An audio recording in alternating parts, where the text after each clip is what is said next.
Donc, parmi nos activités chez Ardata, on fournit aussi des environnements de calcul scientifique.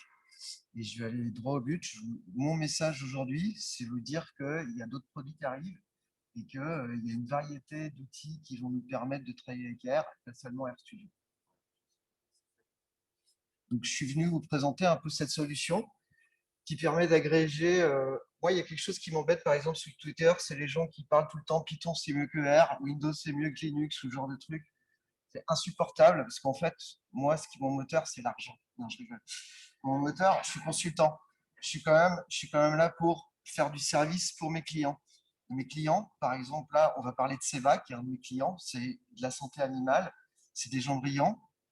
Vraiment, il y en a qui ont 2 thèses, ça m'a impressionné. L'informatique, ils sont sur le cloud, donc ils sont vraiment pas en retard, quoi. Mais je ne vais pas dire à des gens de choisir entre Python et R. Il y en a, ils font du Python depuis 15 ans. Il y en a, ils font du R depuis 15 ans. Donc voilà, les deux, ils doivent cohabiter, en fait, la data science. Donc on peut discuter et se battre autour d'une bière, mais voilà, ça s'arrête là, quoi. Au bout d'un moment, il faut que les environnements coexistent. Donc comment on fait pour servir tous ces gens-là sans les faire dépenser 20 milliards de dollars par an en licence annuelle? Donc il faut des solutions. Donc je vous présente la solution Jupyter Hub, qui est assez connue. Peut-être que vous la connaissez, mais je me refais une petite redite. Il y en a plein qui ne connaissent pas. Donc c'est un serveur multi-utilisateur pour fournir des environnements de calcul scientifique. Donc, ce que j'entends par là, c'est fournir des moteurs R, des moteurs Python, des moteurs RStudio, des moteurs VS Code, tout ça dans une plateforme fermée et sécurisée. Le serveur, il va permettre de fournir ces environnements à des petites équipes, même sur votre ordi perso si vous avez envie, ou à des équipes énormes, des organisations publiques. Il y a des universités qui fournissent des services Jupyter Hub à quelque chose comme plusieurs milliers d'étudiants en même temps. Voilà, moi je ne sais pas le faire, ça, mais moi je suis plutôt dans les organisations privées. Donc là, on va parler un peu de ce qui se passe au niveau privé. Donc, merci Jean-François d'avoir tout détaillé comme ça. Moi, j'ai vachement moins de travail d'explication. Je vais rester à la surface. Vous avez tout compris des Docker avant. Donc, c'est quoi ces environnements de calcul? Si on veut faire un gros résumé, c'est un Docker dans lequel on fourre un petit peu tout. Et ça, on le donne à tout utilisateur. Donc, le fonctionnement technique, grosso modo, allez, on ne se positionne pas en technicien, mais juste en utilisateur. Vous êtes utilisateur, vous allumez votre browser, vous arrivez sur une URL. L'URL va faire toute une tambouille que vous n'avez pas besoin de comprendre comment ça marche. Elle vous authentifie, elle vous lance le moteur et ensuite, elle maintient le lien entre votre navigateur web et le moteur qui est allumé quelque part dans une boîte fermée inaccessible. Et une grosse particularité de Jupyter Hub, c'est que c'est des environnements fermés. Donc, typiquement, les gens qui sont méga parano, à juste titre, hein, comme le SNDS, le Système national des données de santé, ils ont des environnements non cloisonnés. Ils peuvent communiquer les uns avec les autres. Donc, par exemple, on est en train de se prendre la tête sur savoir qu'est-ce qu'on fait avec ce slash TMP. Ce slash TMP, tous les utilisateurs peuvent aller écrire dedans et échanger des fichiers. D'accord? Donc ça, c'est un peu difficile en fait. Les gens, ils paranoïent avec ça. Donc comment on fait ça? On leur empêche, on les met tous sur un serveur bien distinct. Comme la solution de Jean-François tout à l'heure, chaque utilisateur Shiny a sa machine, et bien là, c'est pareil. Chaque utilisateur de RStudio ou de Microsoft Visual Code ou de Tarly Tampon, je ne sais pas quel logiciel, aura sa propre machine et il ne pourra pas aller faire un CP sur le disque de l'autre. Donc, c'est aussi très sécurisé et ça plaît aux entreprises, ça plaît aux grosses organisations qui ont des risques qu'ils ne peuvent pas courir. Il y a beaucoup d'attaques en ce moment, ce n'est pas une fiction en fait. Donc, le fonctionnement utilisateur, grosso modo, ça va être ça. Chaque utilisateur va faire ce qui lui plaît ici, selon ce que lui dit son boss. Il va se connecter au Jupyter Hub, qui peut être hébergé dans le cloud, qui peut être hébergé sur une machine toute simple, ou qui peuvent être hébergés sur je ne sais quelle architecture parallélisée super complexe. Voilà, moi j'ai beaucoup d'expérience plutôt là et là, ici un petit peu moins, parce que c'est chiant et ça coûte cher. Et donc ce Jupyter Hub pourra lui servir des bases de données, du R, du Python, du Julia, du Shell, ce que vous voulez. À l'intérieur, on n'est pas obligé d'avoir les moteurs. On peut mettre du RStudio, on peut mettre du Visual Code, on peut mettre du server code, l'équivalent du. Donc, quelles sont ces caractéristiques? Personnalisation. Donc, vous pouvez mettre tout ce que vous voulez dedans. Ça, je l'ai déjà dit. Donc, Shell, Julia, Node.js, c'est bien d'autres. Les environnements de développement peuvent être intégrés à la plateforme. À partir du moment où ils fournissent une interface web, on peut les y coller. Donc, vous avez Dash, vous avez Shiny, vous avez RStudio, vous avez tous ces trucs-là. Donc, vous n'êtes pas obligé d'être en ligne de commande. Parce que ça, c'est une grande peur. Ouais, mais est-ce que je vais rester à la ligne de commande? Bah non, vous n'êtes pas obligé. Si vous voulez, par contre, vous pouvez. Voilà, typiquement, alors je l'ai raccourci, hein, parce que ça ne passait pas sur les slides. Désolé.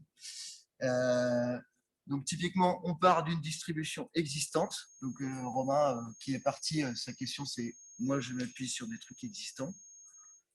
J'installe mes outils. Par exemple, là, j'installe le R à partir du CDN de RStudio. J'installe le RStudio qui m'intéresse. Enfin, une petite astuce là. Et ensuite, j'installe ce qu'on appelle les Jupyter Notebook Extensions. Donc, c'est ce qui permettra de lancer à l'intérieur de Jupyter le RStudio, le Shiny ou le VS Code. Les authentifications, donc là, je vous ai mis un truc hyper simple, mais le type d'authentification, et ça, c'est super bien pour les organisations type université, pour les organisations type société privée, tous les types de connexions, à peu près, sont gérés.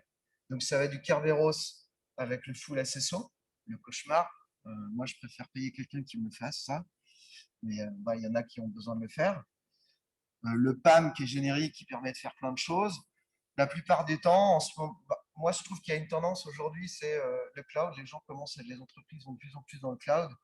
Et les authentifications type Google, GitHub et GitLab. Ça, c'est hyper facile. La config, elle se fait assez vite. Moi, je dis ça pour frimer, en fait. Hein, les premiers jours, ça fait mal, quoi. Et après, ça va mieux. Scalable et évolutif. Donc là, vous pouvez voir le film que j'ai regardé avec ma fille ce week-end. J'ai regardé Ferdinand, mais je trouvais que cette image, elle était assez réaliste, parce qu'en fait, très souvent, il y a longtemps, j'installais des serveurs, je disais non, mais ça va aller. Et là, il y avait un gros qui arrivait et qui disait, moi, je vais faire ci. Et il prend toute la place. Les autres, ils sont tout comme ça d'à côté. Voilà. Donc, la solution, c'est quoi? Achète 1000 gigas de RAM? Bah, super, c'est pas mon porte-monnaie. En fait, c'est ça le principe, quoi. Donc, des fois, il faut raisonner un petit peu le porte-monnaie du client et segmenter un petit peu les environnements pour optimiser. Donc le gros, là, il est beau, il est gros, il est gentil, mais il va à côté. Celui-là, normalement, il ne devrait pas être emmerdé, il ne devrait pas avoir une réduction de puissance parce qu'il y a un gros qui est à côté de lui, il devrait être à l'aise, il ne consomme rien. Voilà. Donc on peut garantir une quantité minimale de RAM, par exemple, on peut aussi dire, tiens, chaque utilisateur, il a droit à 4 gigas minimum. Bon, en général, c'est plutôt 1 ou 2 gigas, mais on lui garantit sa RAM. On peut dire, tel utilisateur, lui, il a droit à 64 gigas de RAM, mais pas les autres. Voilà le genre de config qu'on va pouvoir faire. Donc, là, je définis des ressources. Par exemple, je vais définir 3 machines. Donc là, il y a l'environnement standard, 2 CPU, 4 Go. L'environnement dev, lui, il a 16 Go et 4 CPU. Et puis, il y a l'environnement, celui qui est pour Thanos, qui veut détruire le monde, qui lui a 128 Go et 32 CPU. Conditionnement des ressources, donc ça, je vais passer vite, mais c'est un petit script Python. Et bien, en fait, on peut carrément coder nos logiques internes. Par exemple, ici, je peux avoir quelque chose qui va lire sur un fichier partagé, parce qu'on peut partager les choses, hein, même sur un Kubernetes avec des Docker. Donc, il va lire un fichier partagé, une base de données, et il va vérifier que si le gars qui arrive et qui se connecte fait partie du groupe des destructeurs du monde, il va lui octroyer 128 gigas de RAM. D'accord? Donc voilà, ça se fait à la volée, et du coup, la personne n'a plus que les environnements, enfin, les autres n'ont pas cet environnement-là. Alors, cas client, c'est pour Seva Santé Animale, donc, que je remercie de pouvoir en parler. Ils m'ont permis de pouvoir en parler. Je trouve que ça fait un petit peu plus de poids quand on sait que c'est utilisé par une société privée ou par une grande organisation. Donc, ce qu'ils cherchaient, ce qu'ils nous demandaient, c'était au début un petit peu flou. Ils voulaient bien évidemment une solution qui aille bien avec leur portefeuille. Ils voulaient pouvoir conditionner l'authentification mais pas avec un nouveau système. Ils n'avaient pas envie de réécrire tous les systèmes de login.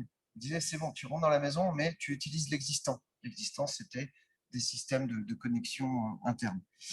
Ils voulaient pouvoir partager les fichiers. En gros, la boss, elle doit pouvoir partager les fichiers avec une ou deux personnes de son équipe, mais Toto et Titi qui sont à côté ne doivent pas voir ce travail. Donc, il fallait pouvoir un petit peu sécuriser ces partages. Et puis, il fallait que ce soit connecté à une forge logicielle. Et ça, l'effort, il est vraiment minime. On utilise GitLab. C'était juste configurer automatiquement, rendre plus facile les configurations en automatisant, par exemple, la connexion GitLab par SSH, par exemple, pour qu'ils n'envoient pas leur trace. Donc, au final, ils ont quoi? Et là, les vaches, elles sont heureuses, elles sont dans un grand champ, elles peuvent s'étendre et courir, prendre toute la place qu'elles veulent. Donc, au final, on se retrouve parce que, enfin, tout le monde parle des galères, mais dès qu'on est dans une grande organisation, en fait, c'est la galère. Ne croyez pas que c'est parce que vous êtes dans une admin que c'est partout pareil. Plus on est gros, plus c'est compliqué.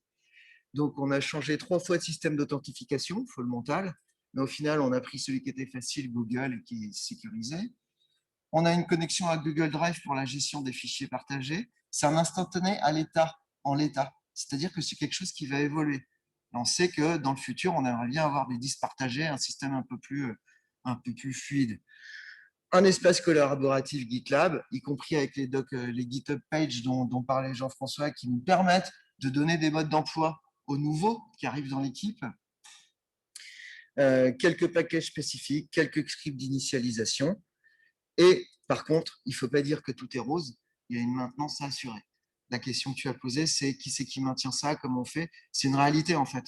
On ne peut pas demander à des gens qui ont 2 thèses et qui sont spécialisés en biologie animale de faire du Docker, du développement de package, de l'admin, de parler, d'avoir la patience de parler avec l'IT, etc., etc.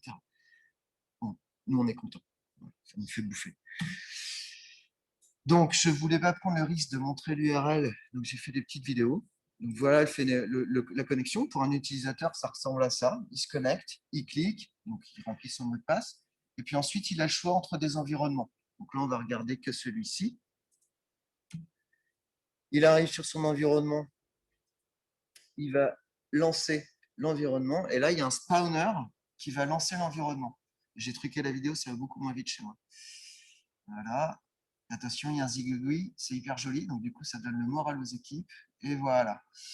Et donc, on arrive dans un environnement qu'on appelle le Jupyter Lab. Le Jupyter Lab va à l'intérieur du Jupyter Hub. D'accord? C'est juste un visuel, le Jupyter Lab. Et le Jupyter Lab peut contenir mes spawners, mes sortes de notebook extension. Donc là, on a Python en notebook, on a RStudio, on a Shiny. J'avais pas le temps hier soir, j'étais fatigué à 1h du mat, donc je ne vous ai pas mis VS Code. On aurait pu. Un terminal de commande, des markdowns, voilà. On peut en rajouter plein. Là, on a fait le minimum parce qu'on est en phase de. Voilà, ça fait moins d'un an. Et on avance aussi avec un budget qui est fini. Alors, reconnexion rapide, on s'en fout. Il y a un système de fichiers. Après, on va pouvoir ouvrir RStudio. Donc, vous pouvez ouvrir le système de fichiers de RStudio. Vous pouvez utiliser la ligne de commande pour naviguer dans vos fichiers. Mais il y a beaucoup d'utilisateurs, par exemple des biologistes ou les boss, en gros, ils ne sont pas toute la journée sur les consoles. Donc, ils apprécient pas mal ces petits outils qui vont leur permettre, par exemple, de charger directement un fichier. Attention, bim, voilà, il est chargé. Donc, ça permet de charger des fichiers, ça permet de télécharger des fichiers facilement. Évidemment, on a mis en place des connecteurs un petit peu plus… quand il y a des grosses volumétries, on permet de synchroniser avec G-Drive, par exemple. Là, je vous montre le lancement de RStudio. Donc, pour un utilisateur… Ah ouais, non, là, je m'étais perdu, j'ai cliqué sur le bash. Hop, attendez. Voilà, je clique sur RStudio. Ça m'ouvre mon RStudio. Ça ne change pas grand-chose de par rapport à avant. C'est juste que j'ai un serveur RStudio pour moi tout seul. Chaque utilisateur aura son serveur RStudio pour lui tout seul. Je peux faire mon code et à la fin, diffuser. Oui. Alors, ça, c'est la ligne de commande. Voilà, c'est pour montrer que ça marche. Je fais un ls. Et là, j'allume RStudio. Je clique sur le bouton et ça pop-up dans un… Voilà, si vous avez UE6, ça va être embêtant. Si vous avez un navigateur moderne, ça va. Donc ça, on arrive ici, et puis sinon, le reste, ça marche comme avant, en fait. L'idée, c'était de ne pas changer les habitudes des utilisateurs et de les emmener petit à petit vers des nouveaux outils. Pour l'instant, on fait ISO, et puis petit à petit, on leur apporte des nouvelles choses. Lancement de Shiny. Donc là, je peux lancer Shiny. Et ce qui est sympa, moi, je ne suis pas un gros fan, mais eux, ils aiment bien, c'est que chacun a son serveur Shiny. Je ne vais pas bouffer. Donc là, c'était pour frimer parce que je pouvais pas, j'ai pas présenté Giraffe, donc comme ça me permet de le placer. Ah, Giraffe, c'est cool. Voilà. Utilisation de GitLab, je passe. Je sais pas comment je suis au niveau temps. Voilà pour la démo. Si j'ai un peu de temps à la fin, j'essaierai de vous la montrer en vrai, mais là, je vous ai montré les écrans. Donc, vous vous retrouvez avec un environnement cloisonné, géré sur un Kubernetes. Donc là, moi, je le gère sur la console de Google avec Kubernetes. Je peux faire des blagues aux gens. Quand je vois qu'ils sont connectés, je peux faire allumer leur machine ou ce genre de choses. A priori, c'est plutôt fait pour les aider, mais du coup, on peut faire des blagues. Et on peut étendre le cluster. Ce qui est super bien, c'est que c'est ce qu'ils appellent scalable. Donc en gros, je peux même dire que je peux rajouter des nœuds. Je peux dire s'il y a besoin de plus de puissance. Par exemple, on s'est posé la question de mettre 16 Go ou pas aux utilisateurs standards. On a été dans la console Google Cloud, on a vu qu'il y en avait deux qui consommaient 8 Go de temps en temps au maximum. Donc on est resté sur les 8 Go et on attend que ça gueule un petit peu plus pour passer aux 16 Go. Et a priori, les besoins qui ont été exprimés de volumétrie, de big data, de 3 milliards de téra de RAM qui étaient nécessaires pour faire leur travail, en fait, c'était plus lié à des mauvaises habitudes sur Windows, ce genre de choses, mais on n'avait pas besoin de sizer autant. On va avoir besoin de sizer un petit peu pour quelques personnes, mais les utilisateurs standards, ils n'en avaient pas besoin. Donc, après, comment ça marche tout ça? Il y a beaucoup d'intégration continue. C'est des termes que vous venez d'entendre et qui ont été très bien expliqués dans les présentations précédentes. Moi, je vous présente juste quelques méthodes qui vous ont déjà été présentées, donc je vais aller assez vite.